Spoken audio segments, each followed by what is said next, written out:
ഇന്ന് നമുക്ക് വളരെ എളുപ്പത്തിൽ തയ്യാറാക്കാൻ പറ്റുന്ന ഒരു കാന്താരി ചമ്മന്തി നോക്കിയാലോ.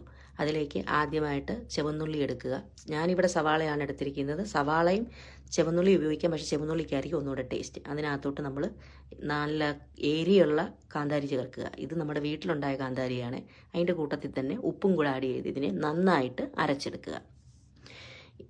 ഈ കാന്താരിയുടെ ആ എരിവും അതൊക്കെ കൂടെ ചേർത്തിട്ട് നമ്മൾ കപ്പയൊക്കെ കഴിയും എന്ത് ടേസ്റ്റാണെന്നറിയാമോ. അതിനകത്തോട്ട് ഞാനിപ്പോൾ 2 സ്പൂൺ വെളിച്ചെണ്ണ ചേർക്കുന്നുണ്ട്. ഈ വെളിച്ചെണ്ണ ഇങ്ങനെ കട്ടയായിട്ടിരിക്കുന്നത് എന്താണെന്ന് വെച്ചാൽ ഇവിടെ തണുപ്പ് കാലം വരുമ്പം ഈ വെളിച്ചെണ്ണ ഇങ്ങനെ കട്ട പിടിച്ചിരിക്കും. അത് ആ തണുപ്പിൻ്റെ ഇതുകൊണ്ട് അതിലേക്ക് ഇത് ചേർത്തിട്ട് നന്നായിട്ട് ഇളക്കിയെടുക്കുക. അടിപൊളി ടേസ്റ്റ് ആയിരിക്കും. കപ്പയിൽ അങ്ങോട്ട് മുക്കി, ചേമ്പിലും കപ്പയിലും ഒക്കെ കൂടി കാന്താരി അങ്ങോട്ട് മുക്കി കഴിച്ചു കഴിഞ്ഞാൽ പറയാൻ പറ്റത്തില്ല, അസാധ്യമായ ടേസ്റ്റ് ആയിരിക്കും. അപ്പോൾ എല്ലാവരും, എനിക്കിതാ ഇപ്പം തന്നെ വായ വെള്ളം വരുന്നു. അപ്പം എല്ലാവരും ഈ കോംബോ ഒന്ന് ട്രൈ